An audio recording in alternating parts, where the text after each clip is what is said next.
All right, good morning, everyone. So today we're going to continue our completely randomized design exercise. I hope we will be able to finish that today, and then be able to move to our next topic, which is the randomized complete block design, which may sound similar, but it's a different design.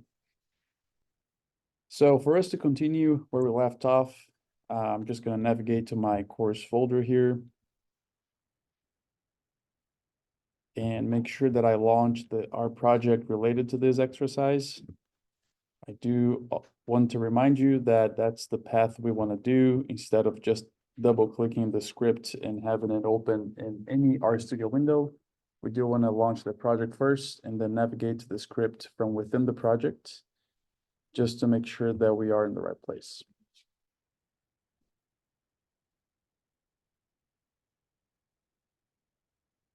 Okay, so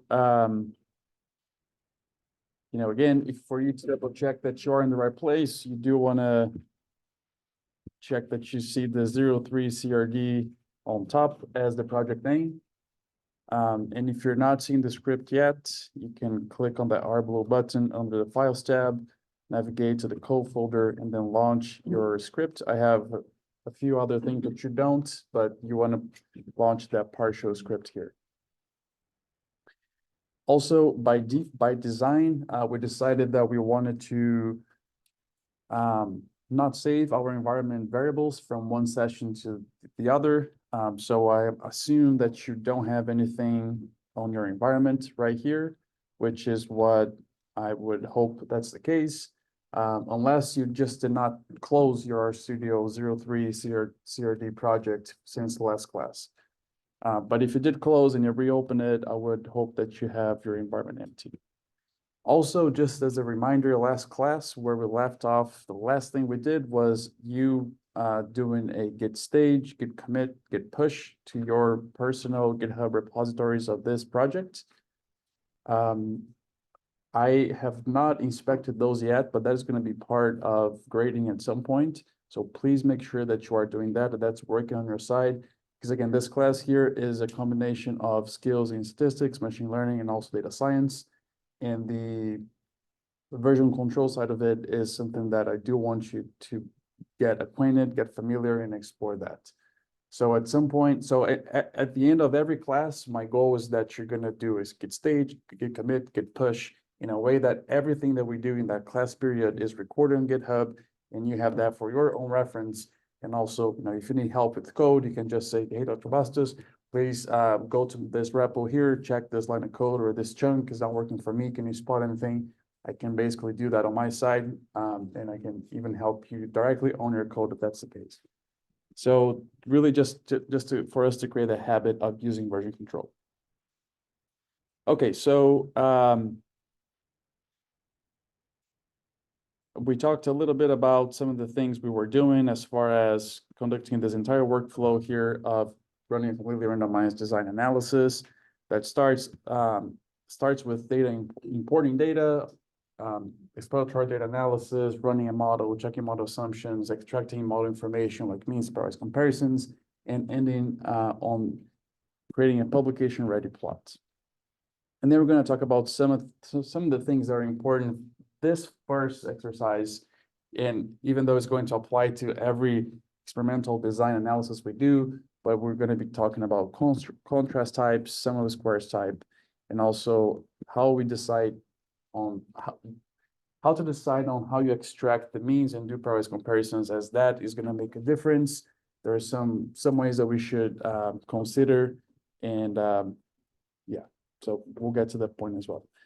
So for us to just start getting to the point where we left off last class, please go ahead and load your packages, load the data. Then we just did some summaries here and also use the function glimpse to look at the variable classes or the column classes. We did some wrangling where we transform rep and rate and potassium rate to a vector or categorical variable. It also created this variable here, treatment name, that basically combines N rate and potassium rate into a single name. So this is all the we've already worked on this previous class, so you should have all the code. I'm just running to create those variables on my environment. Got a last summary again. And so this was a study that has 4 replicates. And this is a completely randomized design. So those replicates are not blocks, right? They could end up in same treatment could be ending up in neighboring cells in a given plot layout because it is completely randomized design. It is a treatment design of 3 nitrogen rates by 3 potassium rates for a total of 9 treatments. Because we have 9 treatments and 4 reps, we have a total of 36 experimental units and also observations in this data set. And then this is just the range of yield values that we see on this data set.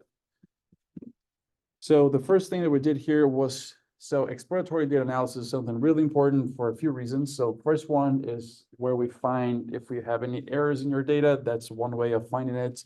Also, it gives you some idea of what to expect from an analysis standpoint. And so I think we ran this first chunk here and we just explored the main effect of nitrogen. So we have nitrogen on the x-axis and then yield on the y-axis, and we just have box plots showing that there. And really, to tell the truth, looking at this main effect of nitrogen, it doesn't really seem like there's a lot going on, right? It seems like the box plots are very similar. So I guess looking at this stage, we're not making any claims. I'm just, want you to see this data before it goes through a model. So we kind of create some perspective on even what to expect. To me, perhaps the nitrogen rate main effect, we have to see with the model, but at least just visually on the raw data, it seems like if there is an effect, it may be very weak because the median of the box plots, which is that black line in the middle, are very close, and also the spread of the data is overlapping for the most part. Then we did the same for the potassium variable. So now we still have yield on the y-axis, but now we have potassium on the x-axis. I believe I left this piece of code for you. So I don't think we even worked on it. And again, similarly to the nitrogen rate, it seems like the different potassium rates are not having a very strong effect on yield. At least looking at these box plots. So these are hypotheses we're going to test with our analysis of variance in a second here, but these again is just to create some intuition about what we may find in this analysis when we get to that point. Okay, so I guess this is the point that we start coding for today. I want to do here a box plot where we can incorporate both the nitrogen and the potassium variables in the same plots. Something we talked about in the beginning, I guess in the intro class, was, how can we think of ways to show multiple dimensions or multiple variables in the same plot? So here we have basically just 2 variables, right? We have yield and potassium rate, and then the color here is basically color by potassium rate. So even though we're using color, it's not really given a new dimension. We're using a new column to tell us. It's not any new information really because potassium rate is already on the x-axis. So now there's a couple ways that we could bring both nitrogen and potassium rates as treatments into this plot. I do want to show you one way of doing this. So let's go ahead and get started with ggplot. So you can go ahead and type that, as that's the way that we always start a ggplot plot. Let's give here the data set name, that is CRD _ DFW. Don't forget to choose the W1 because that's the wrangled one. So that's what we want to keep moving forward with. As you probably remember, we need to specify X, Y, color, fill, all those things inside the AES function that stands for aesthetics. So let's bring in that function here. On the x-axis, I want to keep the nitrogen rate. So that column is nrate _ kgHA for kilograms per hectare. I want to give it a comma, break code. Still want to have on the y-axis the yield. So y equals to yield _ kgHA. And I also do want to keep the color according to nitrogen rate. So I want to give a comma here and say color equals to N rate, kilograms per hectare. If we just run this, it's basically, again, just that canvas for us with the variables there with appropriate ranges of values on both axes, but we have not asked to add any geom yet. So let's do that next. Let's add a plus and do a geom box plot to just redo what we already did. Right, so this adds the box plot to us. Let's also go ahead and add a plus and do geom underscore jitter to add those jitter points. So at this point, this is basically the same plot as the nitrogen rate plot that we saw on the first EDA plot that we did. Is exactly the same. And if you think about it, I have 4 replicates, right? But if you look at each one of these box plots, we have more than four observations. And that's because it is basically taking all the observations within zero nitrogen rates, all the potassium rates within that is basically showing those points here. So that's why we have so many points in these box plots. Now, if we do add somehow the potassium rate, then we're going to have just 4 reps for each one of the total 9 treatments, so 9 box plots. So the way that I want to propose we do that is let add a plus here. I want to use the function facet underscore grid. I don't remember if we saw this already in this class. If not, I just want to give you a quick introduction here. So facet, there is a facet grid, there's a facet wrap, and then maybe another variant of this. It's just a way that you say, take this column, whatever levels you see under that column, I want to create a separate plot of this for each one of those levels. So what I want to do here is say, take the potassium rate column. So potassium is not yet in our code. Take the potassium rate column, and for each level of potassium, make the same plot here where I have yield on the y-axis, nitrogen on the x-axis. Show me those box plots. So to do that here, let's give it a dot and a tilde. And I want to say potassium rate underscore kilograms per hectare. Oh, I actually got I have it. Kilograms per hectare. Okay, so look at what happened here. So basically, each one of these panels here is one of the levels of potassium. So we said facet grid by potassium rate. It looked at the potassium rate column. It found 3 different levels. So it created a facet for each one of those levels while keeping the x-axis and y-axis and also the color. This is a really powerful function if you're doing plots in especially in ggplot. And I just want to give you one example here. So in my PhD, I had one of my studies was a long-term trial that we have 30 years of data collected on the same site over time. And I had this huge data set that I had, like year, treatment, rep, and then yield, and those would be some of the basic information that I had. And let's say I wanted to make one plot for each one of the years. If I were to do that manually, it would be a lot of coding if I were not creating a special function or maybe a for loop or something like that. I'd basically be copying and pasting the same code and just changing the year that I'm showing. Instead of doing that, I could just come here and do a facet grid by year, and then all of a sudden I have 30 plots, right? So it's really powerful function for you, especially when you're thinking of making the same plot, but for different sets of your data. Facet grid, facet wrap are really good functions for doing that. So I just wanted to introduce you to this concept here in ggplots.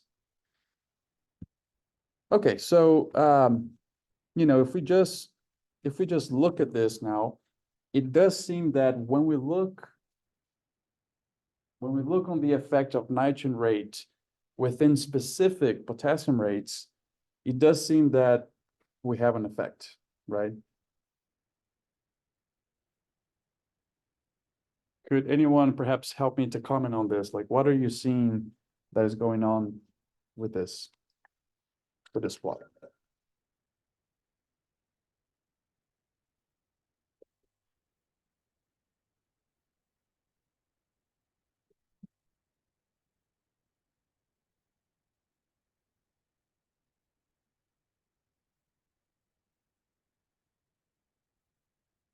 GLT, what do you think?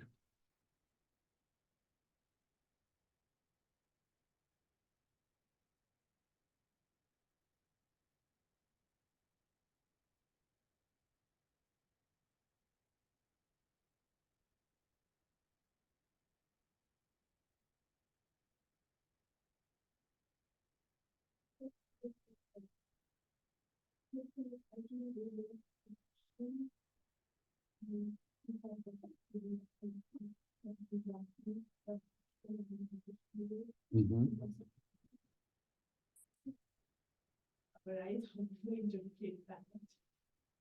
Yeah, so let me help you here. So if you remember the effect of nitrogen across potassium rates, which was the first plot, seemed like there was really not much going on, right? So it seemed like nitrogen by itself may not have a very strong effect. And the same thing for potassium. Potassium by itself may not seem like it has a huge effect here. But when we look at the distribution of the now only 4 points per box plot, and that's because now we have all 9 treatments and all 4 reps for each one of the box plots, it seems like the nitrogen response is changing depending on the potassium rate, right?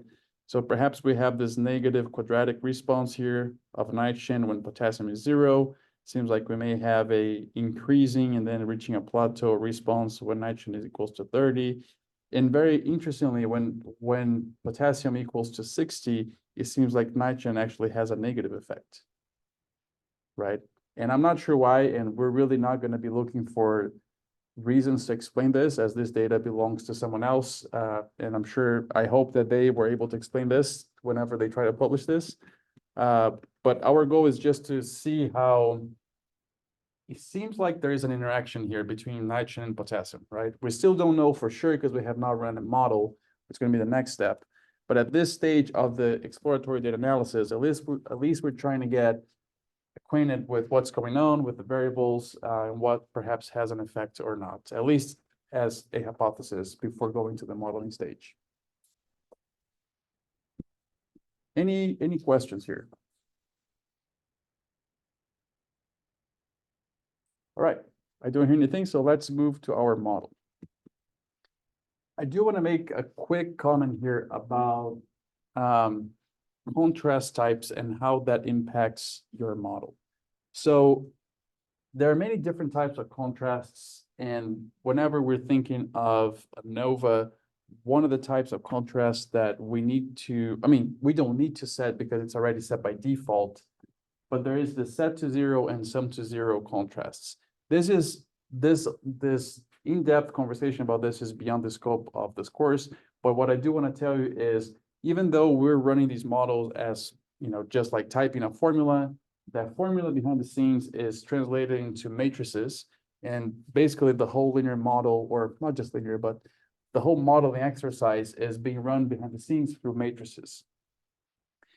What issue with matrices is if I have in a matrix a column to estimate each one of our model parameters, and I have all of them in this matrix, the matrix is not resolvable because you basically are asking it to provide you the information of all the parameters that you have.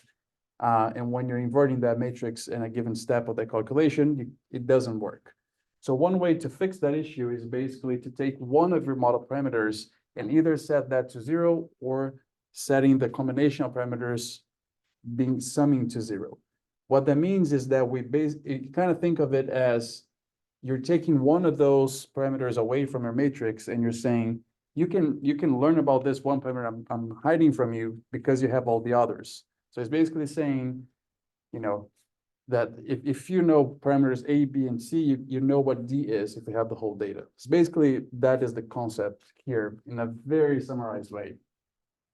And I'm telling you that because every time you run models that rely on matrices, which I guess a lot of it is the default way of solving these equations, you will be relying on some type of contrast or a restriction to the matrix behind the scenes. And I'm telling you this because the default in R is actually set to 0, which has an implication on how the parameters are calculated. And normally in research, the type that we do want is the sum to 0 contrast or matrix restriction. So we have to change that behavior first before we run a linear model like this. Just for reference, in SAS, the default is sum to zero, so it is the one that we would wish that it was to begin with. I'm not sure why in R the default is not sum to zero, it is set to zero. So the first thing we want to do here before we run a model statement is just changing that behavior, which we do with this function right there that I'm providing you already with. So once we run that, we're basically just saying that I want to use a contrast of sum to zero if it is a categorical variable and a polynomial contrast if it is a numerical variable. So just want to give you some background in there. Okay, so our next thing here is going to be to fitting our model. As we talked already about, this is experimental design analysis, meaning that your model is basically known. We already know what should go in this model, and it comes back to that then the mean cells equation that we went through in the lecture, and also to our ANOVA table. So let's just come here and start typing our model. The function we're going to use is LM. So LM is a function that basically allows you to run CRDs in a very easy way. If we were running RCBDs, we would also have the option of another function or two here, depending on how we treat the block effect. I guess that's a conversation for next class. All right, so the first thing that we're going to do here is give it the variable name. So if let me just, so our data set name is CRD underscore DFW. I just want to print that below so we can look at the column names. So we want to explain yield, right? So yield is our response variable. It comes on the left side of the tilde. We give the tilde, and now we say what we want to explain yield with. So if you recall, this is going to be basically our treatment design. So it's going to be the main effect of nitrogen plus the main effect of potassium plus, and I want to break code here just to make it easier to read, the interaction between nitrogen and potassium. To specify an interaction, you say the first one, colon, second one. After this, I want to add a comma and just say what is the data frame that these variables can be found in. So we say data equals to, and then CRD DFW.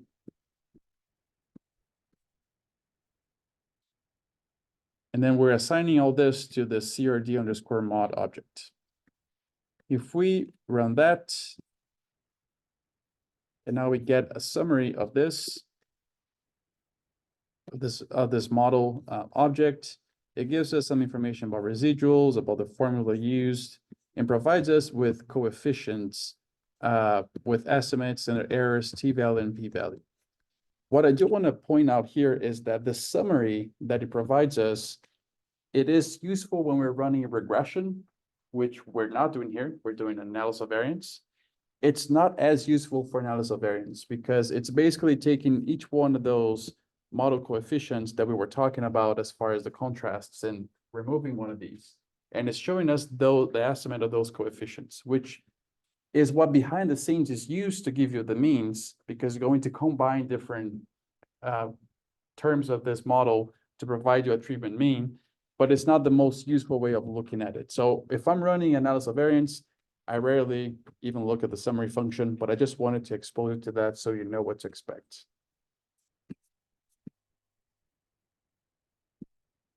Okay, and I do have a quick tip here for you. You may already know this in R, but one way that you can save yourself a little bit of coding is if you want to specify any model that is a factorial, so you have main effects and interactions, you could do like we did. So give the main effect of nitrogen, main effect of potassium, and the interaction between them.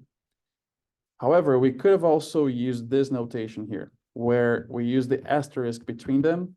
This asterisk here basically breaks it down into the same as above. So it's going to break down into the main effects of whatever we give the asterisk in between, and also the interaction of them. In our case, we just have two treatment factors, so it's not a big deal. But sometimes, so for that study I was telling you about during my PhD, it was a split plot design replicated over 30 years. So I had a lot of main effects interactions there, and it would be very confusing for me to, remember all the main effects, all the two-way interactions, all the three-way interactions, the four-way interaction, and so on. So using the asterisk helps you there because it makes sure that all that is already broken down for you when you use the asterisk. All right, so we ran our model. Now we could either look at the ANOVA table now, or maybe we could look into the residuals. I do want to look at the ANOVA table first, just to give you some idea of what we're looking for in here. And then before making inference based on this ANOVA table, we'll look into the residual assumptions and decide if this model is good for this data or not. So in R, there's a couple of functions for you to get the ANOVA table. So the ANOVA table is what we saw on the lecture, on the slides, right? Where we have the sources of variation, we have degrees of freedom, perhaps we're showing the sum of squares, mean squares, F ratio, so on. So that's what we're looking for here in this next step. So I do want to propose that we use this ANOVA table, there's ANOVA function with uppercase A. The reason is that, so in R, there is this ANOVA lowercase a function that we, I just want to show you that here using with our model object, which is CRD mod. So this lowercase ANOVA table here is using, let's see if I have in my notes here. So it is using type 1 sum of the squares. So the different types of sum of squares, there's type 1, 2, 3, perhaps there are even more than that.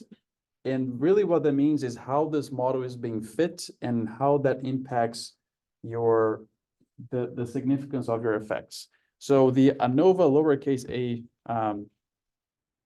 function is giving you type 1 sum of squares, which if you don't have missing data, it will be the same result as your type 3 sum of squares. However, if you do have missing data, it will be different results. Your p-value is going to be different, and it's going to cause some confusion. Because of that, I do prefer to use type 3 sum of squares always, because that you don't have to worry about if you're using the right one or not. Always use type 3, and that helps you. The problem is that the lowercase a ANOVA does not give you an option for type 3 sum of squares. And that's where we use the uppercase ANOVA function coming from the car package that does give you the type 3 option. So in this case here, you basically would just come and use the uppercase A. You still give it the model object, and then you can say type equals 3. This gives you the type sum of squares. If you used, if you use SAS in the past, I believe SAS output also gives you different types of sum of squares in the output, so you can look at whichever one you wish. In our case, we're mostly interested in type 3 sum of squares in research. So I just wanted to give you this, this function. So you use this every time you're running ANOVAs. Okay, so if we now take a look at this ANOVA table, this should look familiar to you. So we have the intercept, which is the overall mean. We have the main effect of nitrogen, the main effect of potassium, the interaction, and then the residuals, right? So what do you see here as far as what is significantly impacting yield based on this ANOVA?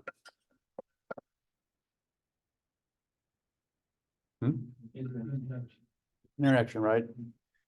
So just the interaction in this case. And I think this kind of goes back to our intuition that we created through the EDA, because remember that nitrogen rate by itself seemed like did not have much of an effect, potassium rate the same. But when we look at that last ggplot with the facet, that we looked at the effect of nitrogen within each one of the potassium rates, it seemed like there is something going on there, right? So we do see that same, I guess, intuition that we learned from EDA coming through this ANOVA table here. Okay, so a very important note that perhaps you already know this, but if you don't, it's really, and we talked already about in the previous class, is every time that you have interacting terms in an ANOVA model, you want to start from the bottom of that ANOVA table and making your way up, right? So if you are showing a poster, a paper, a presentation where you show me this ANOVA table, and the first thing you show me a plot of nitrogen rates and potassium rates separately, I mean, not to say that you cannot do that, but you should not really be looking at those as your main inferential plots, because those are only showing the main effects. And in this case, those main effects were not even significant, right? So you should really be showing your audience the breakdown of this interaction here instead, because that was the significant effect. And even if nitrogen rate and potassium rate by themselves, the main effects were significant, you should still show the interaction, because showing the main effects only is not telling the whole picture if the interaction is significant like it is here.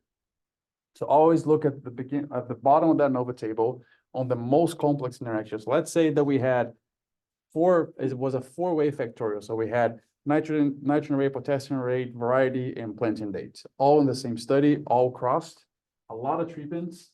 But this ANOVA table at the very bottom of it would have that four-way interaction, and then the three-way interactions, the two ways, and the main effects. So we always begin by the most complex one that sits at the bottom of the ANOVA table, and that's how you decide how you're going to extract means, how you're going to show your pairwise comparison. This is based on the most complex significant interaction that you have.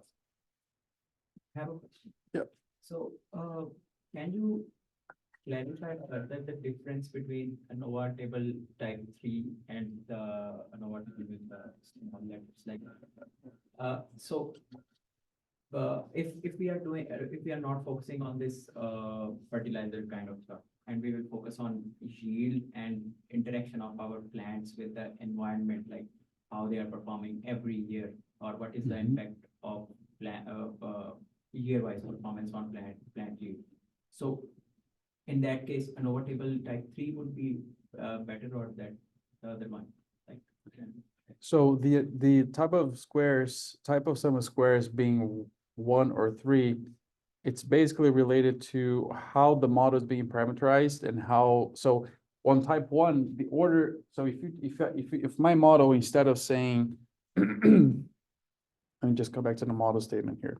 So the type 1, if I basically say potassium rate first and then nitrogen rate and then interaction, that will change the significance of the terms, because on type 1, it matters what order you give the terms in the model. For type 3, it doesn't. And that's what we want, right? So we want to know the effect of your treatment, regardless if it comes first or second or last in the model. So and that has the major implication of that happens when you also have missing data, because that's going to impact differently the model parameters if you're using type 1. So again, using type 3 is the safest one, because it's going to be the option that is not going to be prone to the order of factors in your model, and also is not going to give you different results if that is accompanied also by missing data. So type 3, and so in your case, it's more of like, let's say if you just have a model where you do yields explained by year. So if you just have one effect there, this is not going to matter much, because you just have one effect anyways. But if you have 2 or more, type 1 changes the results depending on which order you give those factors, and type 3 does not.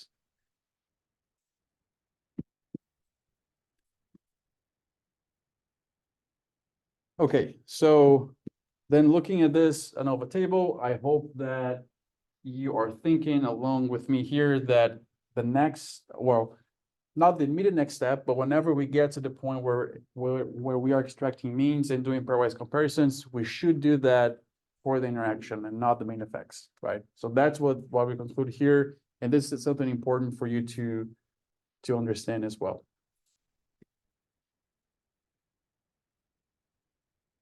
Okay, I think I have some text about that here, if you want to, catch up with those thoughts later.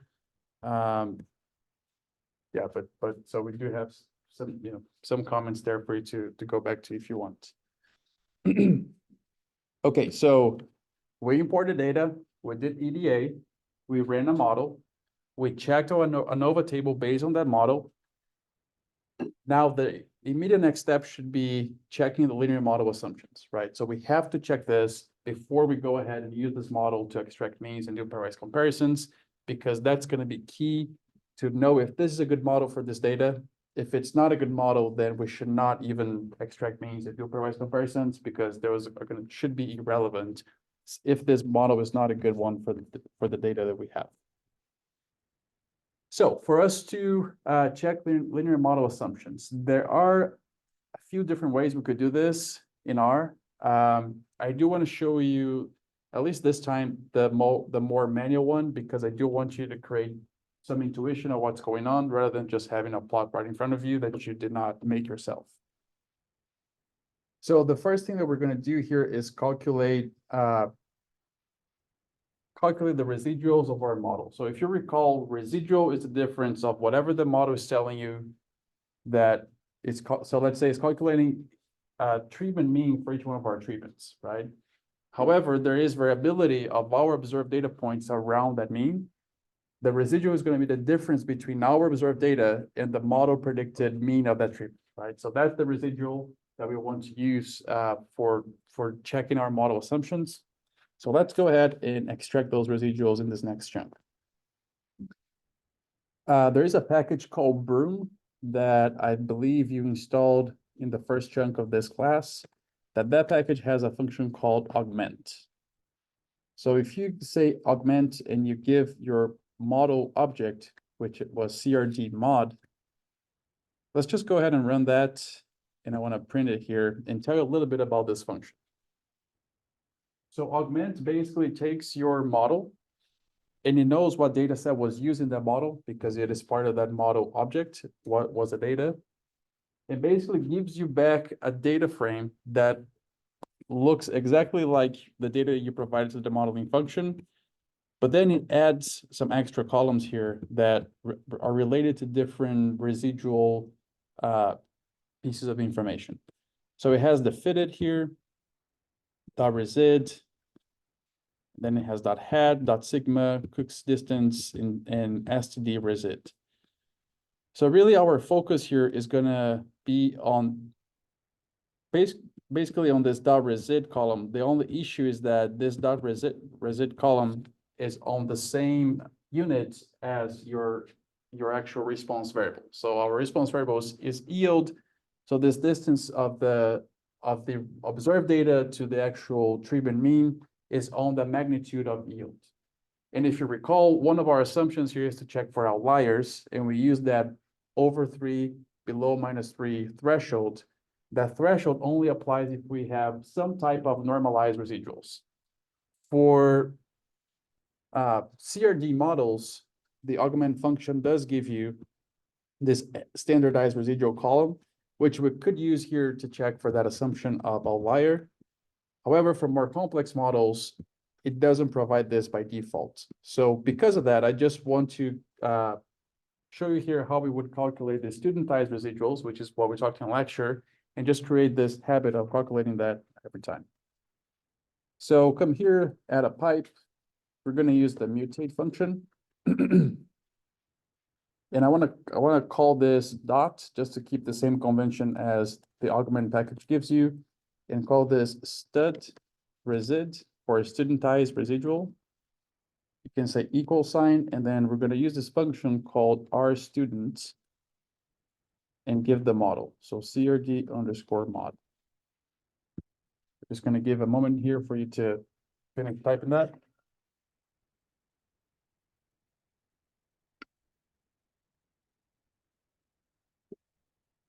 So if you go ahead and run this and you print that CRD underscore resid object, now you should see this extra column of student type or stud resid that we just created.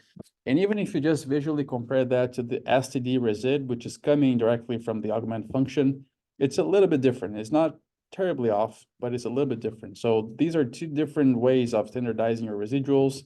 And I just want to propose that we use the studentized residual in this case.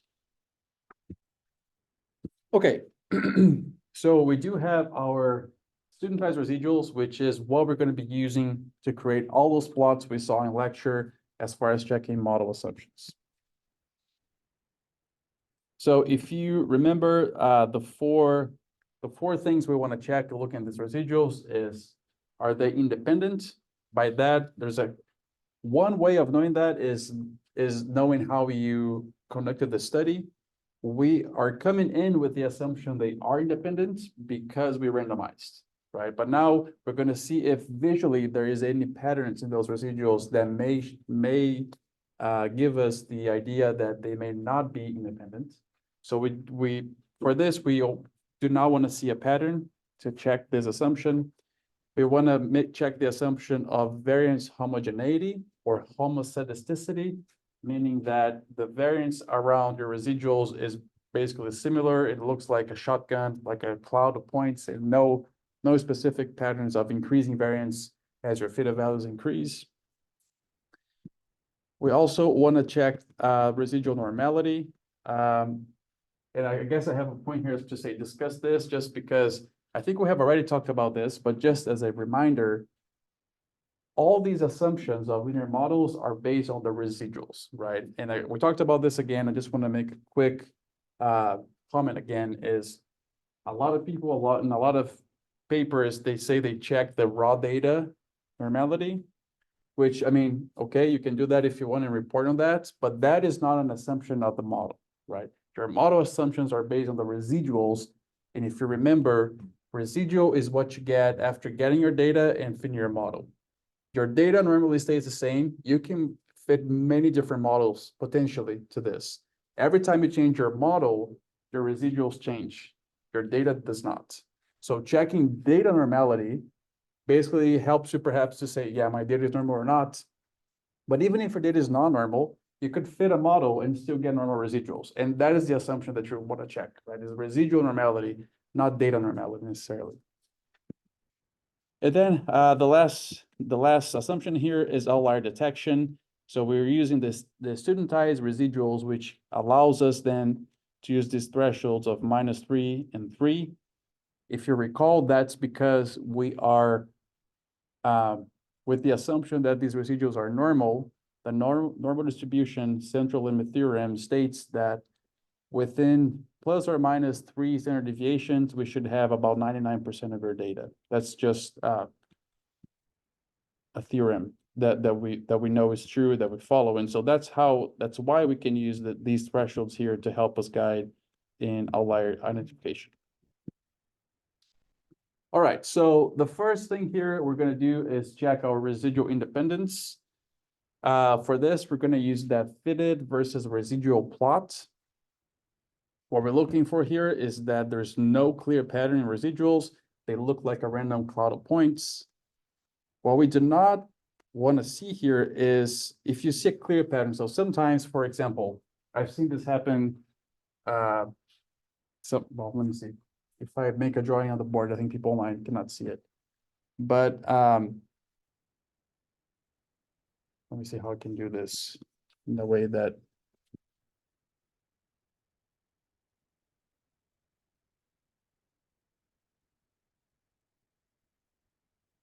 Okay, I think this way people online can see. So this is just a quick example of, let's say you're running a regression. So we are not running regression just for, to remind you, we're running analysis of variance. There's differences there. But let's say you're running a regression in your data. So these should be data points. I apologize for my poor drawing skills on a trackpad. But imagine these are data points, right? So your data points look quadratic, right? So if I come here and I fit a quadratic curve, the residuals are going to be the distance from the point to the curve. So when we look at a residual plot, so imagine this is your residual plot, this is 0. Your points are going to be randomly scattered here, right? So we're not going to see a pattern. It's going to be a cloud of points. Now, let's just think of a different situation then. The same data, or at least let's just pretend it's the same data based on my drawing skills.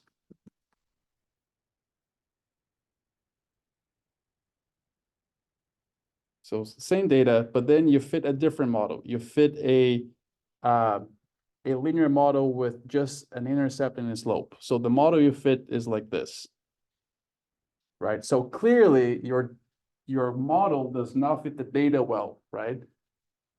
Because now imagine the residuals are basically this distance here. So what you see on your residuals then, this line here, what you see on the residuals is going to be a quadratic shape. So your residuals have a clear pattern here. And this is because you have a model that does not fit well the data, and the pattern that's left over after fitting this model to this data is seen on the residuals. So this would be a case where we're seeing a clear pattern, and in this case just means, you know, if you fit the right model, in this case a quadratic model, you overcome that issue. But just want to create, you know, some of this intuition of why the pattern of the residuals matter. So in this case, it would be like quadratic pattern. So we could come here and think, well, maybe my model is not fitting my data well, and that's why I'm having these residuals. And also here is just to remind you of something we said, but now we can see right in front of us. Even though it may not look like because of my drawing skills, but the data is supposedly the same. We're fitting different models, we're getting different residuals, right? So data, yeah, we can check assumptions there, but really the linear model assumptions are based on the residuals, which will depend on the model that you fit as well, and not just the raw data. All right, so let's go back here. So let's create this plot that for us to visualize the fitted versus residual plots. So we can start with a ggplot call. That's what I want to keep using. Let's call this object that we created with the residuals, which is called CRD underscore resids. I add a comma there to specify my AES. So I want my X to be equals, and let me just print CRD resid so we can see the call names. I want my X to be the fitted. So this would be basically that it would be the value that the model is predicting based on the model and the data. I want the y-axis to be the studentized resid, which we created here. Right, so now I add a plus. Let's go ahead and do a geom point. So we show the cloud of points. I just want to run this, and this is how it looks like.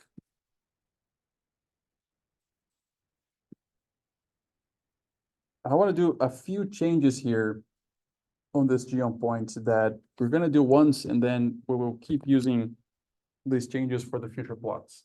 So first thing is I want to change the shape. So I want to say shape equals to 21.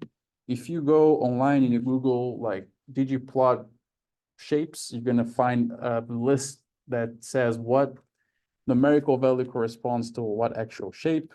In this case, it's just giving us a point that we can actually choose the fill color separately from outline color. So I want to give it a comma. I want to say fill equals to purple. If we run that, we just get a purple point. I want to give a comma and change the size to be equals to 3. So I'm increasing the size of the points. Also, I want these points to be transparent. So if they're overlapping, we can see better. So I do that by saying alpha. Alpha ranges from 0 to 1, where 1 is a solid color and 0 is completely transparent. I want to say 0.7 for 70%, or 30% transparency, I guess it would be in this case. All right, another thing that I want to do here is add the visual references for us. So I want to have a line on the 0 on the y-axis. I want to have a line on the 3, and I want to have a line on the -3. Do that, we come here and add a plus and do geom underscore age line. So there is a geom v line and a geom age line. V line adds lines vertically, age line adds lines horizontally. Because we want to add lines on the y-axis here horizontally, we use geom age line. It has, if you come inside of the function and hit tab, it has this argument called y-intercept. I want to tell it to add to 0, -3, and 3. So we can use the C function since we're providing three numbers and just say -3, comma 0, comma 3. And before we run this, I get outside of that C parentheses and I want to color these by red. So I want these lines to be red. I say color equals to red. I'm gonna decrease my font size just so you can see my code and my output. Okay, so we're getting there. Let's see, what's the next thing I have here? Next thing is, so we're basically visually assessing these residuals. To me, at least visually, it seems like there's no clear pattern.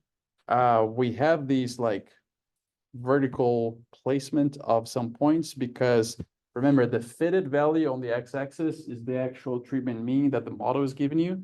So we should have these points spread basically into 9 vertical slots here because each one is for is the fitted value for each treatment and we have 9 treatments, right? On the y-axis, however, it is just the difference of the observed data to that fitted or predicted mean. So this spread here on the y-axis can be really any spread. But on the x-axis, we have one like column, I guess, for each one of the 9 treatments. So looking at this, it doesn't seem like, doesn't seem like there's any issues with it, but I normally like to add a geom smooth to give me more of an understanding if there is any patterns that visually may be harder to see. So if you come here, add a plus, let's add a geom underscore smooth. And that basically adds a less line, so a spline regression, but basically what it means is it can be a wiggly line if your data is that way. So it's basically trying to give some flexibility to touch the different points of your data. And even though I don't know if you can really tell, but there is a blue line here, and that blue line is basically would be like the regression line we're adding with the geom smooth. And all that blue line is basically sitting on top of the 0 on the y-axis, which tells me that there is no clear pattern in these residuals. Sometimes this blue line may be a little bit more squiggly in some parts, but as long as the shaded area here, which is the error bands around that regression line, as long as those shaded areas are comprising 0, I would say you're pretty safe. In the case that we had that I showed you on the chalkboard here, imagine that if you add a geom smooth to this case, imagine that blue line is actually this green line here. It would really look like this, and your error bands would probably not comprise 0, especially in this middle here. So that would be a way that we can check for this. So looking at this, I would say, yep, our residuals look independent, and we check the box, so we can go to our next assumption. So the next assumption is that of residual homoscedasticity, which is basically relating to the variance of these residuals. We can use the same plot here to assess that. And I left it for you already because it's really the same code. So if you can just go ahead I think I just forgot to change the theme on the chunk above, but that's fine. We don't have to do that. But I'm doing here on the code I left you. So it's still the same plot as we did above, so the same variable, same data frame coming in, same visual cues, I guess, with the red lines.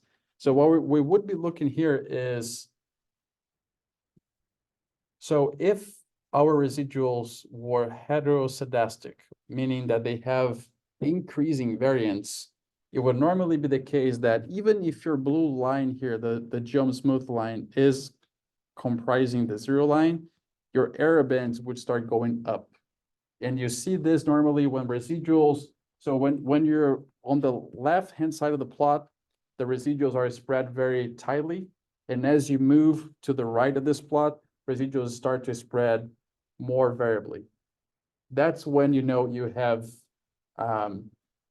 heteroscedasticity in the residual variance.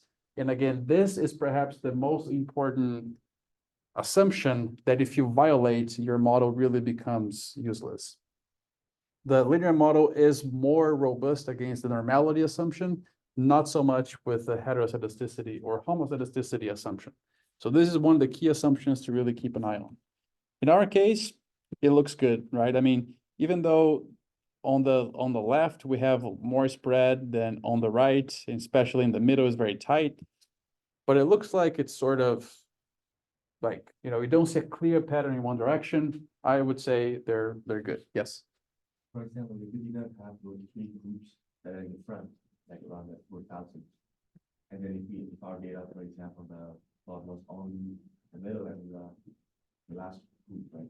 In that case, I think what you're saying is to be true in that case, right? Yeah, that's right.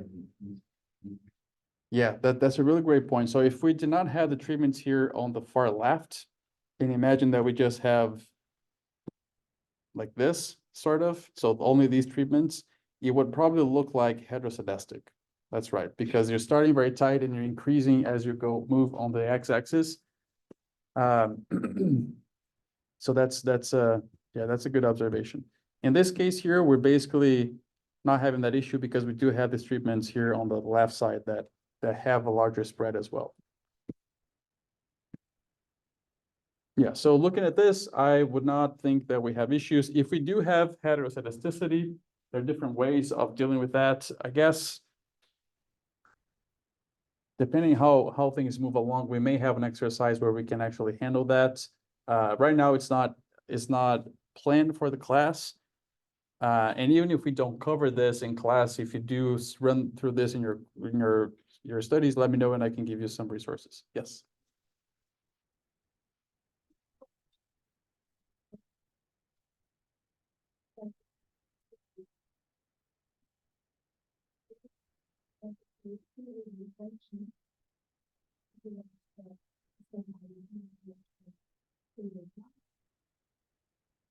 Okay, so Jyoti is asking about a rule of thumb that if you take the smallest or the largest variance divided by the smallest variance, if that ratio is less than 3, then you're good.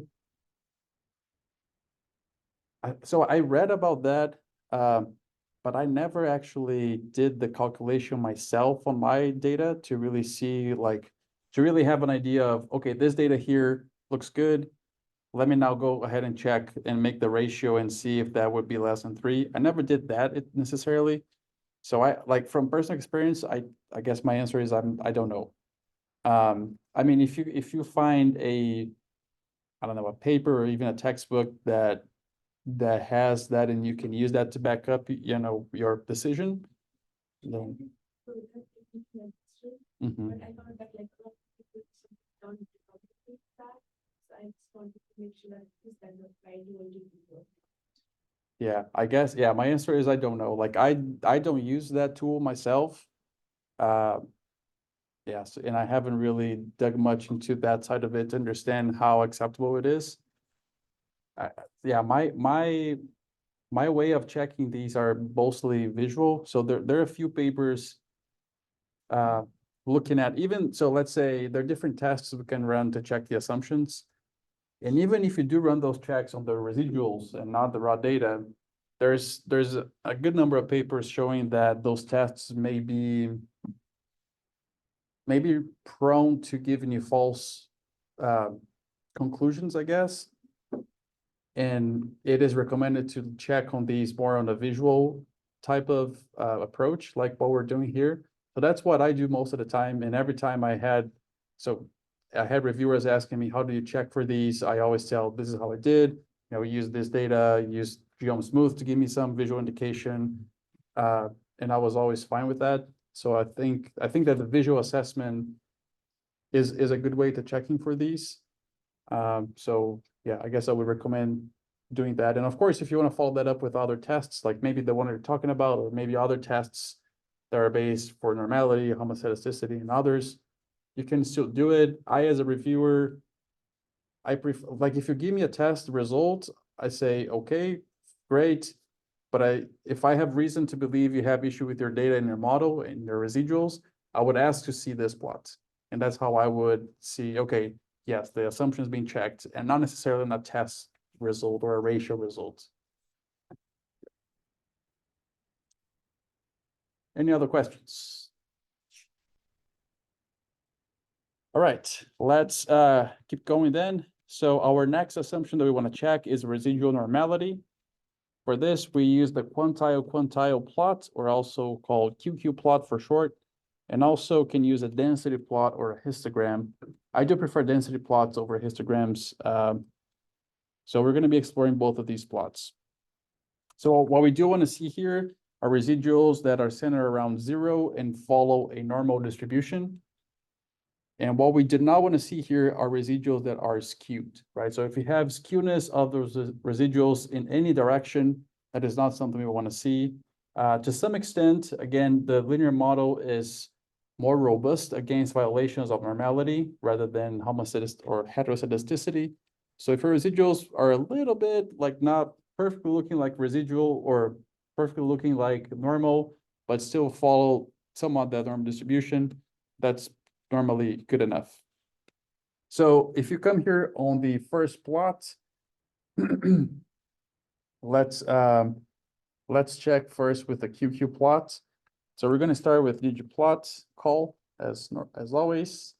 Bring in this data CRD underscore resid, which again is the one that we use the augment function to get the residuals data. We give it a comma, call the AES function. What we want to say here is going to be a little bit different than what you're used to. So instead of saying X, Y, we're actually going to call this argument simple, and it's very specific for this type of plot. So I don't think I've used simple within AES for any other plot. So we say simple, and then the variable name that has the residuals that we want to inspect, that column name is dot stud resid for studentized residuals. Let's add a plus here. And then we want to add a couple of functions. They're not necessarily geoms. So the first one is called stat underscore QQ.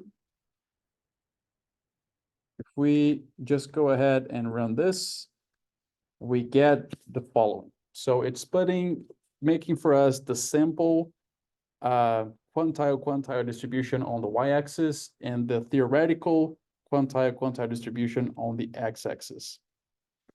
So this by itself is not providing us a guide, like a visual guide to see what's going on. So let's go ahead, add a plus here, and add another function called stat underscore QQ underscore line. If we run this, now this provides us the actual line that if our residuals are normal, then they should fall on this line. So that would be the assumption we're checking here. On the complete code, I did more, like I made the points purple, change shape, size, transparency, just to make it look nicer. I guess I'm going to skip that just for us to keep moving with today's exercise. But once you get the complete code, you can customize these if you wish. So really here, what we're seeing is the data points in the center of this distribution are sitting really almost on top of that black line, which is what you would like to see for all the points. We see some departures on the tails, so on the lower tail, on the upper tail, but I don't think this looks bad. I think it still looks within reason. Especially when we don't have a lot of data. So we just have 36 data points. So it's, these would not alarm me to just look at these residuals this way. All right, so the next plot that we're gonna make here, so we made the QQ plot. Now let's work on that density plot. So the density plot we do on this next chunk. We start off with ggplot again. We provide the CRD underscore resid, give it a comma. Let's use the AES function. And this is more of a normal ggplot type of way. So we do have an X variable here. I want to put on X our studentized residual.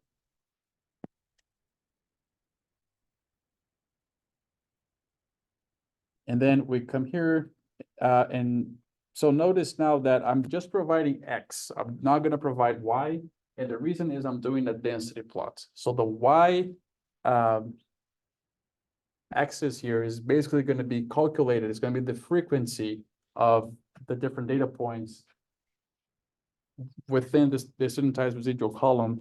So it's going to be calculated for as the y-axis when we do use geom density. So just go ahead and a plus, and then let's add geom density. If you run it as is, this is what we get. So notice how we do have studentized residuals on the x-axis, and then on the y-axis, we have a density. So this is a density plot. If you're not familiar with it, you can almost think of a histogram, but the density plot is like the outline of the top of the histogram bars. And I do prefer density plots rather than histogram because I think it's a little bit less subjective. With histograms, you have the freedom to choose the size of your bins and how many observations fall within each one of them. And sometimes, even knowingly or unknowingly, you can hide some features of your data with a histogram based on those bins. A density plot does not give you that freedom, I guess, of choosing bins because it doesn't work with bins. At least doesn't show you bins. So it's more of a smooth line on top of your histogram bars. Also, so here, one thing I do want to change is if we add a plus, let's add here a scale. So I want to, on the x-axis, I want to have the breaks as 0, 3, 3, and -3. So let's change that here.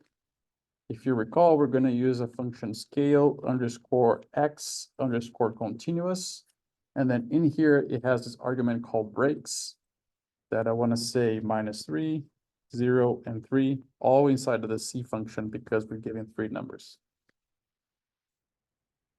So if we do that, it's actually not even showing the -3 because there's no data getting close to -3. You know, if we want to change that, we can add the limits argument and say within the C function, say -3 and 3. That forces it to go all the way to the -3 side.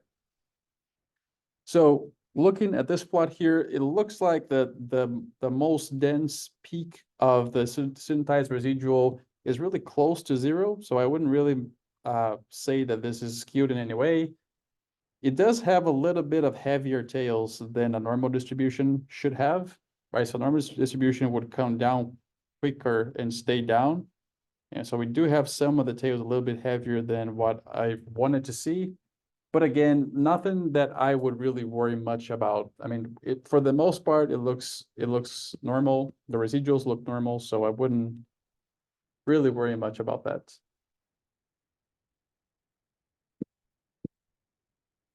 Okay, so now our last assumption that we want to check is residual outliers. So again, we're going to use the same plot as the first one with the fitted versus residual. I left you already the code there because you have already built it with me on a previous chunk. So if you just go ahead and play that, you're just going to notice that on the upper boundary of 3, there's one point that's kind of sitting right there, but it's, you know, I don't think it's really bad. I mean, sometimes you would have studentized residuals going like 4, 5, even 10 I've seen, and that is really a bad residual because it's way out there on this distribution. In our case, it's just barely on that boundary, so I wouldn't worry about that. On the lower boundary here, there's nothing even close to it, so I would say we don't have any residuals, and we check this box as well.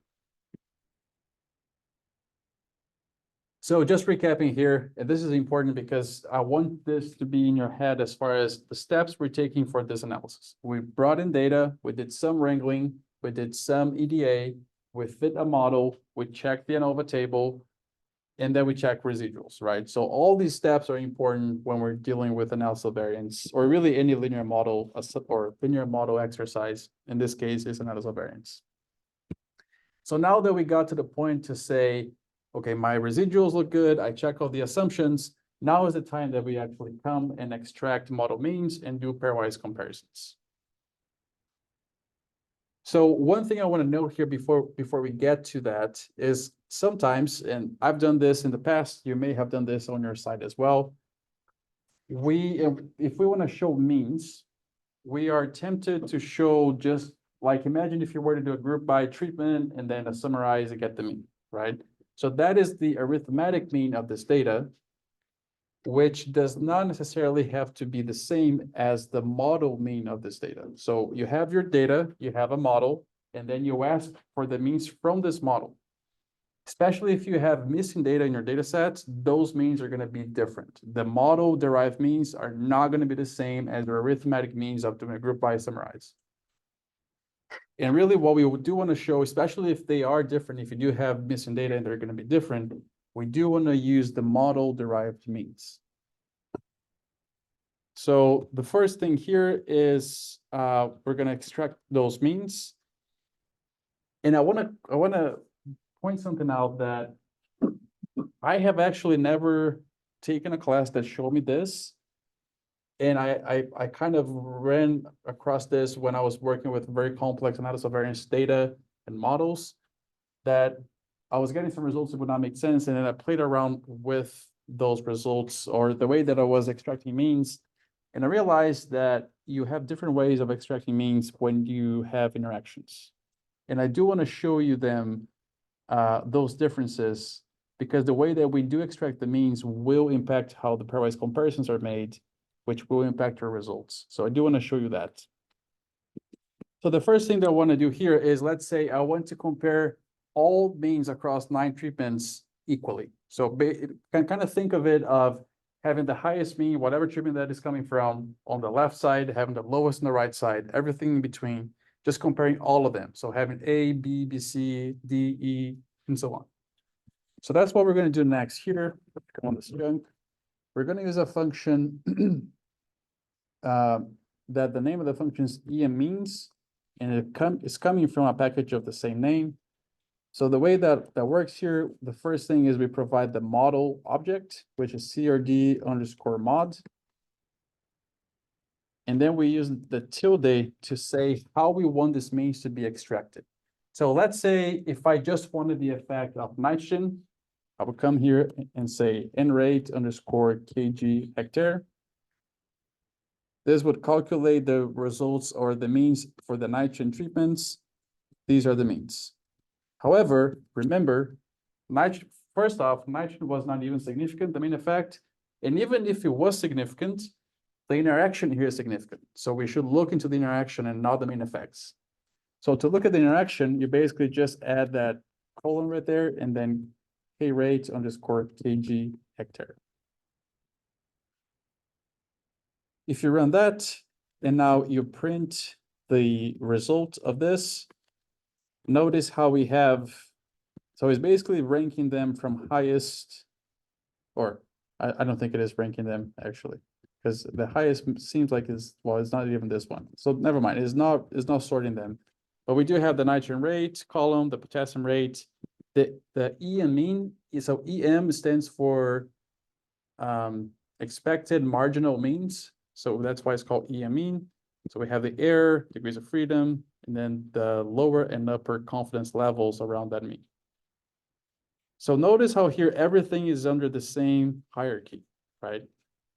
That's what you get when you do the interaction like this. We're using the colon symbol.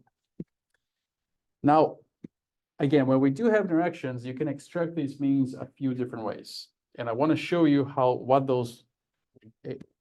those other ways would be. If you come here on the next chunk, we're going to use, what I want to do is extract the means of nitrogen inside potassium rates. So we use the same function EM means to provide the CRD underscore mod object. We use the tilde here just to specify that we're talking about treatment factors in the model. So in this case, we do say n rates underscore kilograms per hectare. And now here comes the difference. So if I want the nitrogen rate means inside potassium rate, I give a vertical bar, which looks like this. And then I say K rate underscore kg hectare. Now, if you run that and you print it, this is what you get. So now you get some hierarchy in these means. Notice how it's giving me the 0, 100, 200 nitrogen kilograms of nitrogen per hectare inside a potassium rate of 0 first, right? So it gives you this, and then gives you the nitrogen rates inside the 30 kilograms per hectare potassium, and then lastly for the 60 kilograms potassium per hectare. Why does this matter? Right now, at this stage, it really doesn't, because the mean amounts here that you're getting on the estimates should be the same as what you're getting up here. This is going to matter when you do pairwise comparisons. And then you could, when we get to the point, I want to point out this again. So the last way that we can extract means from an interaction is going the other way around. So getting the means of potassium inside of nitrogen. So if you come here, let's just do everything again. So E means, we give the CRD underscore mod object, we give it the tilde. And now the first thing is K rate underscore kg hectare, vertical bar to mean inside, and rate underscore kg hectare. So now if you run this and you print this object, notice that now it's flipped. Now we are asking for the means of potassium inside each of the rates of nitrogen, right? So it's the opposite of what we did on the first, sorry, on the previous chunk. I just want to go back here and show you again. If you ask for the interaction to be extracted just with the colon, you get everything at the same level. If you want one factor inside of the levels of the other, you use the vertical bar and the order you give. So what goes on the left side of the vertical bar, what goes on the right side makes a difference, right? So here we're asking all the nitrogen rates inside each of the potassium rates. And on the last one, we're asking the potassium rates inside each one of the nitrogen rates. And again, the E mean here, which is the mean of these treatments coming from the model, should be the same if you compare the different methods here. What will change is the pairwise comparison that we do in the end. Okay, so I guess let me, I don't really have a good, I mean, so the decision of which type of mean you extract from the interaction depends on your hypothesis. So if your goal is to find the overall best, this would be what you would run. If your goal was to find the best nitrogen rate inside each of the potassium rates, this is what you would do. If your hypothesis and objective is to find the best potassium rate inside each nitrogen rate, this is what you would extract. So this is, again, it was not my study. I don't know what was their original goal here. I would assume normally we want to look at the overall best. So this is the most common one that you would have. So I just want to propose that we continue with this approach here moving forward when we when we do the pairwise comparisons. But I do want to show you as an example, what would happen if you choose one of the other types. So the name of this object here that we created the means or extracted the means for all the 9 treatments at the same level is called CRD means all. So I do want to propose that we keep that moving forward when we're getting the pairwise comparisons, which we're going to do next year. So for this, at this step here, so we already got the means. Now we want to compare those means. So what we do is I want to have, we're going to use this function CLD. CLD stands for compact ladder display. It's basically the way that the author of the package is, referring to doing pairwise comparisons of means. So let's give it here this object CRD means all. And just to remind you, CRD means all is the one that we extracted with the colon. So everything at all the means at the same level. If we just do this and we check the CRD object, this is what we get. So we had the nitrogen rate column, potassium rate, the E mean, center error, DF, lower CL, upper CL, just like we had before. But now we have this column called dot group. So dot group here is having numbers for us. So in this case, 1 and 2s. where it is giving 1 to the lowest mean. So now this is rank, this is order from lowest to highest. So 1 is being assigned to the lowest mean, 2 is being assigned, or I mean, going from lower to higher, we see that the higher number here, number 2, is assigned to the highest mean. And it also gives you some information here. So it says that our confidence level used was 0.95, meaning that your alpha is 0.05 in this case. It is saying that it's using the Tukey method for conducting the comparisons across these means. If you are not familiar with what Tukey is and why it's been used here, it's basically a matter of if we use no adjustment method, like here Tukey has been used, we run into the risk of the more comparisons you have, so the more means, more treatments you would have here, the higher chance would be for you to say that something is different when it's actually not. So by using an adjustment like Tukey, we're basically, I guess, making it more difficult to find those differences and adjusting how stringent we are of two things being different or not, and not fall into the trap of the more comparisons you make, the more false positives you'll find. Tukey is one way to fix for that. So if we come back here to the CLD, I just want to propose a few things. So normally, I guess it would depend on your area of what you're doing. But in my case here, in our case, we're working, our response variable is yield. So I wanted the highest yield to actually be 1 instead of the lowest yield being 2. So we can come here on the CLD function. It has this argument called reversed. We can say equals to true. If you run that, now we have the highest mean on top, the lowest on the bottom. So we basically just reordered the EM mean column. Also, I would prefer to have letters rather than numbers. So I would prefer to have A and B in this case rather than 1 and 2. We can also add a comma here. There is this argument called uppercase L letters. And then we can just say letters all lowercase. So letters all lowercase is a native object of R that basically if you just run this lowercase letters is going to be all the alphabet in lowercase. So we're just saying that the argument here coming from the function, which is the uppercase L letters, I want that to follow this order here of this object, lowercase letters. So if we run that and we print it, now we have our A's and B's instead of 1s and 2s. And lastly, so by default, it's going to apply the Tukey adjustment for you. I think a lot of papers do use some type of adjustment. I sometimes prefer not to use it, especially if I'm looking into something that is variable already and I want to be very liberal with finding differences, especially if it's something more like on a screening level that you want to be liberal because you have hundreds of treatments and you want to be liberal as far as which ones you keep moving forward. Or maybe you want to be more restrict. You really want that for those letters to be different, you want this to be very different treatments. Maybe you want to go that direction of being more strict. You can change that by this argument here called adjust.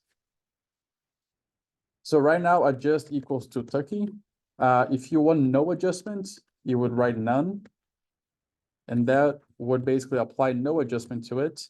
But so one thing to notice here, once I change adjust to none, notice how my letters change, right? So now I have more differences here. And just if you're not familiar with it, if two means share a common letter, it means they are the same statistically, or in other words, they're not different.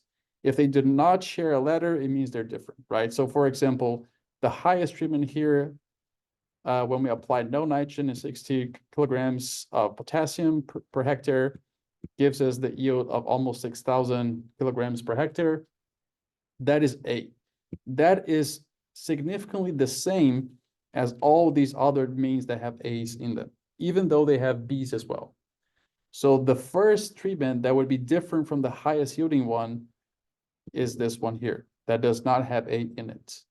So just to give you some background, if you are not familiar with it, if they share the same letter, even if they have other letters, But if they do share at least one letter, they're not different.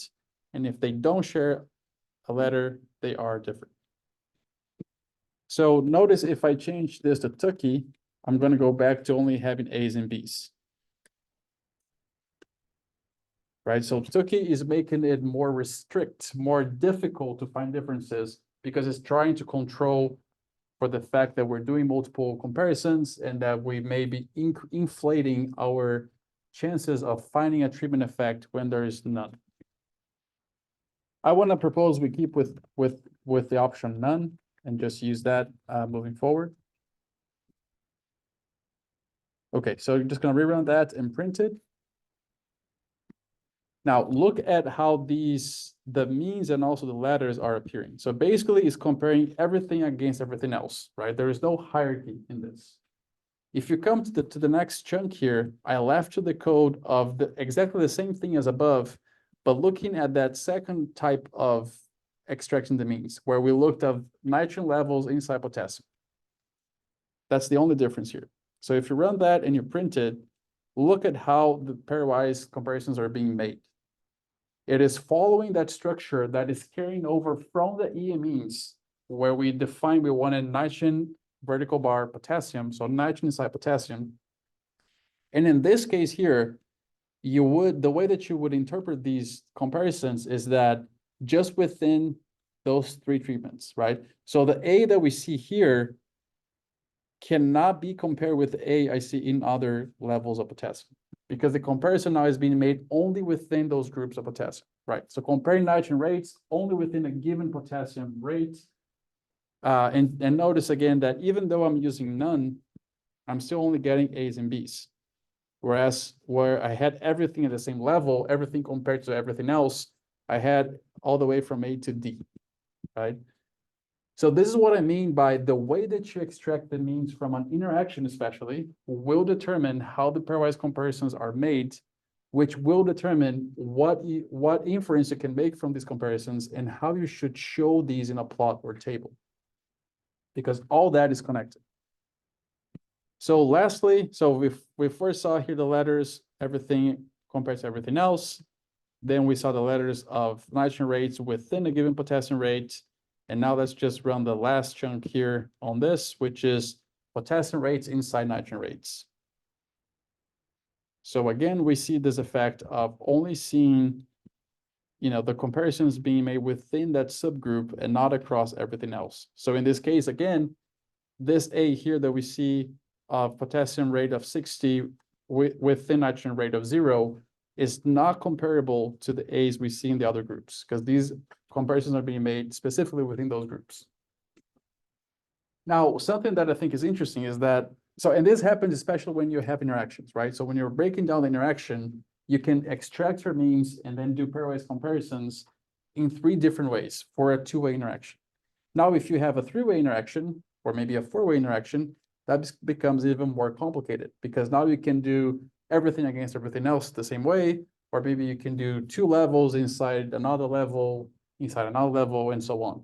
So really the way that you decide how to extract these means will impact your results and what you learn from this, and it should go back to your hypothesis. Again, if my hypothesis and objectives is to find the best combination overall, then this is what I would do. If instead my hypothesis is to say, well, if this grower here is applying no potassium and they just want to know what's the best nitrogen, then I would use this style. And the other, flipping that around. If a given grower is set on their mind as far as how much nitrogen they're applying, you just want to know how that changes if they change potassium, maybe this would be the best approach. So we will come back to your hypothesis and objectives. Okay, so I want to make this point here because again, it's important. And I want to propose that we continue to the last part of this class here, which I think we should be able to finish in the next 10 minutes. That we continue with the CRD, that we're doing everything the same level. So everything compared to everything else. And we use that to now produce our publication ready plots. So with that, I left you some of the code here, but we're still gonna need to do some wrangling to make this a little bit better.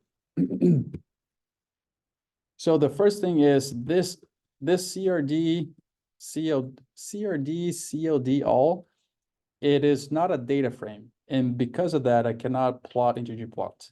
The first thing would be to transform this into a data frame. So we just use a pipe and I type S data frame. That's gonna force it to become a data frame. So all the extra information at the bottom as far as alpha level, the adjustment type and other things are gone. I'm just left with the columns here for this data. One trick that I always do that perhaps here on the data frame style is not very evident, but if I just print before transforming to data frame, just so you can see, what the function COD does for us is to already add extra white spaces to indent the letters here. And even though on a data frame, it doesn't seem like it, but when you plot these means or when you plot these letters on a plot, they're gonna be indented, and I don't want that. So I want to remove those white spaces from this dot group column. So let's add a pipe here. Let's add a mutate. I actually want to create a new column that I want to call letter. And I want to say letter equals to, there is a function called trim WS that stands for trim white space. And then here we give that dot group column. So this is basically removing the white space from that dot group column and strings under it. So again, even though here as a data frame, they look the same, but when you plot it, you would see there's extra few white spaces on the dot group column, and we're removing that on the letter column. And then lastly, I want to create, if you recall, all the way in the beginning of this exercise, I created on the original data frame, so the DF or CRD, .u, something like that, we created this column that we're calling treatment name, where we combine the nitrogen rate and the potassium rate together in one column. That's what I want to do here as well. So we give it a pipe, we do a mutate. That the column that we named then was TRT name for treatment name. We were using the function paste 0. And then here we basically said, so without quotation marks, nitrogen rate, we added a comma. Then we opened and closed quotation marks and added a plus sign, added a comma, and then potassium rate without quotation marks afterwards. So this basically takes the value coming from the nitrogen rate column, adds a plus, and then the value coming from the potassium rate, and gives us this column right here. All right, so we are ready to work on our plot. Let's move to our next chunk here and start on that. I have some comments there just to guide us through this, but really what I want to propose that we do throughout this course is whenever possible, I like showing raw data, which would be the raw data from the DF CRDW, and showing that perhaps as a box plots. And then also in the same plot, show the statistical summary data in the form of the letters that we're getting from the pairwise comparison. So remember that the letters are coming based on the model. The raw data is just showing the raw data even before being fit to a model. And I do like to show both of those things together because a lot of times I think that there is a place and time to use bar plots, but that's, I think, is overused in the sense that if you just show a bar plot, it's the type of plot that has the least information by ink ratio, because you're using a whole bunch of ink, a whole bunch of space to basically show a mean.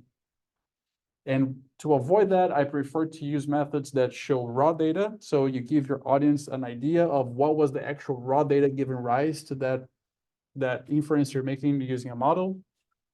And on top of that, combining it with the letters coming from the model itself.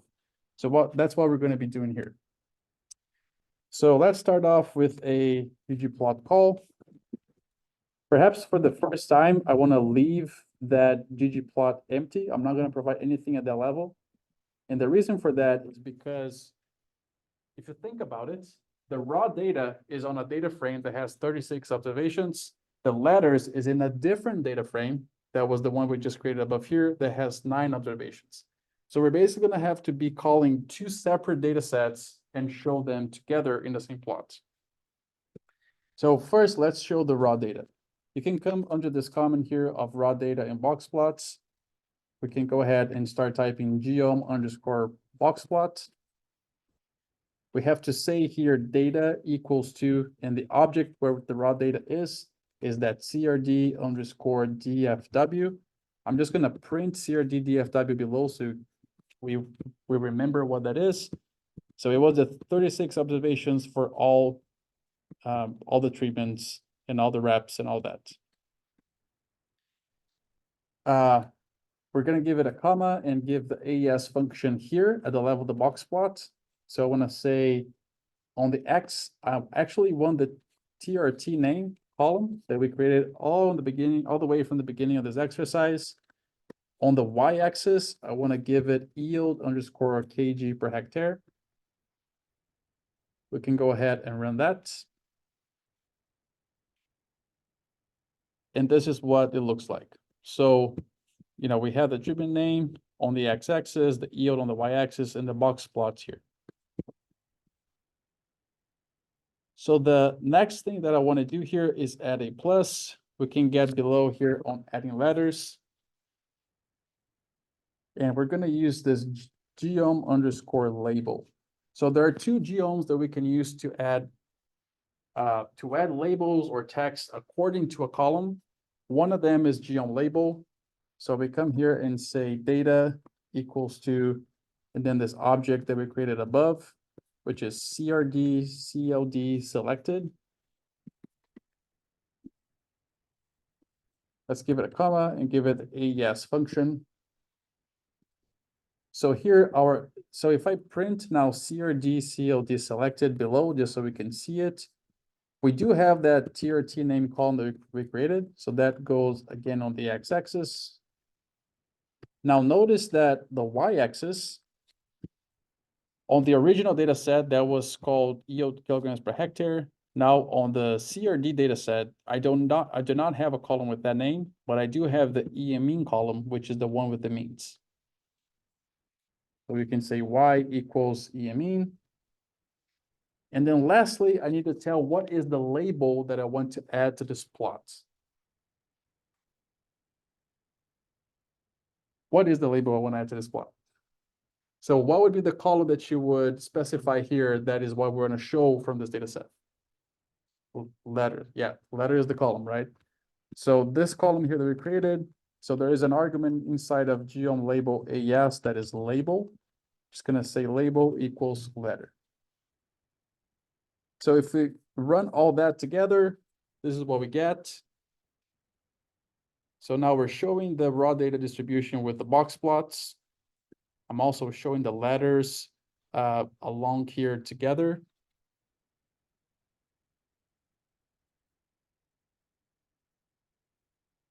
And so I think for today we can stop here, but imagine there are many ways we should change this plot to make it publication ready, right? So we should change the labels of the X and Y axis. We could perhaps add some color. We could perhaps add some geom jitter as well to show the actual data points and not just the box plots. We could maybe rearrange the treatments here to show from highest to lowest. There are many things we could change here. But for sake of brevity, I want to leave that up to you if you want to do it. You don't have to, but I just want to stop here. And I do want to show you one exercise. I don't think I had this planned, but I just want to change on the go here. So CRD CLD selected. This is the selected. I just want to change here. If I actually chosen a different one. Right, so this CLD here is the one that we are doing potassium inside of nitrogen rates. If I were to have that as my selected and kept going on with it, this is the plot I will get. which I hope you see the problem here, right? If you are comparing everything against everything else, it makes sense to show this type of plot. But if you are not comparing everything to everything else, this plot is completely misleading, right? And even though you may write on your results the correct interpretation, but you're making this a very tough plot for somebody to look at and understand what's going on. What would be one way that we could, if we did want to show those means as far as, I think we chose potassium rating side nitrogen in this case. If I did want to show that, have that comparison and pairwise comparisons, and show this plot in a way that is intuitive to an audience to understand exactly what comparisons are being made, what could we change about this plot to make that happen? Possibly.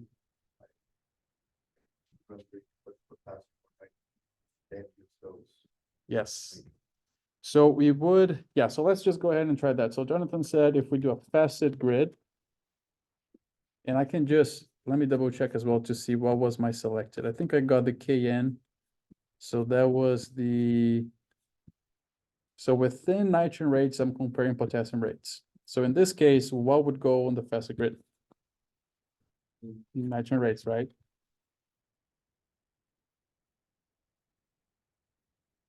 So there's something going on just because we're using treatment name. In this case here, instead of treatment name, I would change the x-axis to potassium rates. So we don't have all those repeated treatment names without having. Yeah, but this is what we would show, right? Because now that this A is only comparable to this A, not to any other. So notice how the way you decide to extract your means, the way you do your pairwise, which impacts how the pairwise comparisons come out, and especially how you show this in a plot makes a lot of difference. And a lot of times, I don't think people pay enough attention to this, and it's really not as straightforward to understand what comparisons are being made and what letters should be compared to others. Perhaps on tables, you would see something like, well, letters within a column are comparable, or letters within a row are comparable. But when you're showing a plot, it's a little bit more difficult to convey that if you're not designing the plot having this in mind, right? So I just wanted to show you this variant here, and I hope that was helpful for you to create this intuition when you do your own data analysis. All right, we are 2 minutes over. I do want to stop here and get your attendance on GitHub. What I do want you to do is get stage, get commit, get push on your side before you close. So first off, you need to save your script, right? So click on that save button and then go to the git pane. On the top here, stage your script. Click on the check mark to create a commit. You can say something like finished CRD exercise or something like that. And then you commit. You can close that commit tab, and then you can click on push to have Hey, Dr. this. Bastos, Yes. could you scroll back up? I missed that last little piece of code there, and I just want to see if I can see it real quick so I could be on the same page as you. Yeah. So this last part here, if I guess I was more doing on the fly, I did not have a full chunk to show you. So if you don't want to have that in your script, I guess we don't have to. But if you do want to copy, you're obviously welcome to. Okay, thank you. All right. So once you stage, commit, and push, you can go to GitHub. I guess once you're on GitHub, you can go make sure your 03 CRD repo just received your new push. I hope it did. And while you're on GitHub, you can go to the class repo. So oops, put this over. 2024 DSA. And I want to open an issue for attendance for today.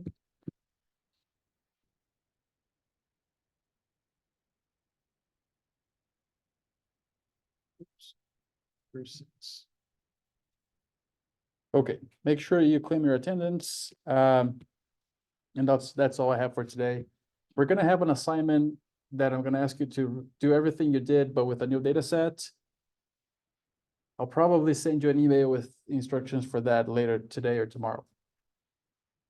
All right, that's all I had. If you have any questions, I'll stick around. And if not, then I'll see you on Thursday. Dr. Bastos, I'm taking it. Yeah, give me just a second.